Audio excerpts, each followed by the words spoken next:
Hey guys, what's up? Instigator92 here. And in today's video, I'm going to be bringing you my thoughts on God of War, which I recently completed on stream Monday. Okay, so to start off, this was my first foray into the God of War series, and I was very pleasantly surprised with how it went.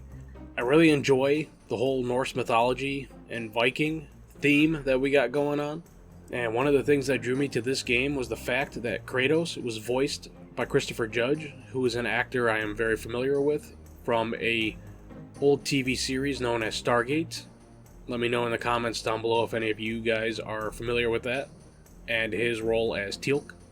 But it was great seeing him do something else for a change, and I really liked his portrayal of Kratos. And in some of his portrayal of Kratos, you do get a little bit of his Teal'c character that he played, especially whenever he says, "Indeed." Indeed. They are indeed invisible. Indeed. Indeed. But that aside, it was a very good story. I enjoyed it from start to finish.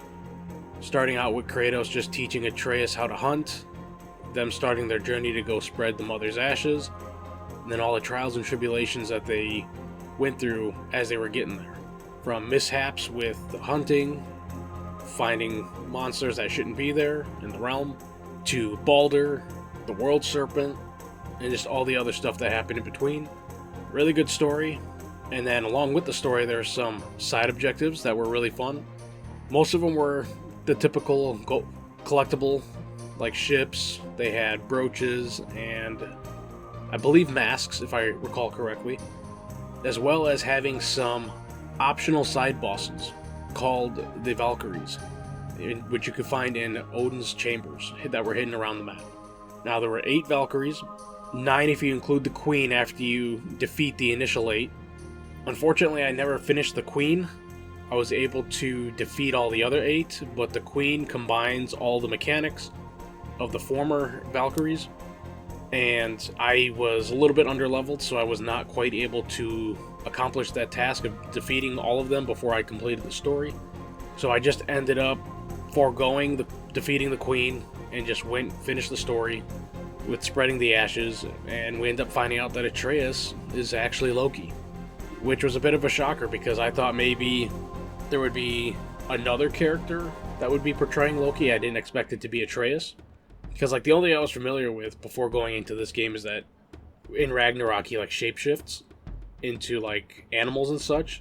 Would not have thought in a million years that he was Loki. It's a cool little twist at the end, finding that out. The game has a New Game Plus mode, as most RPGs do nowadays as well.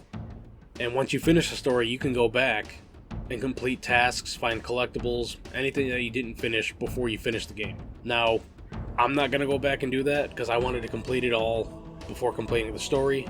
And one of the reasons I never finished the Queen was I would have to go back and farm, I believe it was Helheim and Niflheim, to get the materials needed to upgrade the armor set that I was using. And I just did not want to go and spend a couple hours just to defeat one boss and make it easier on myself.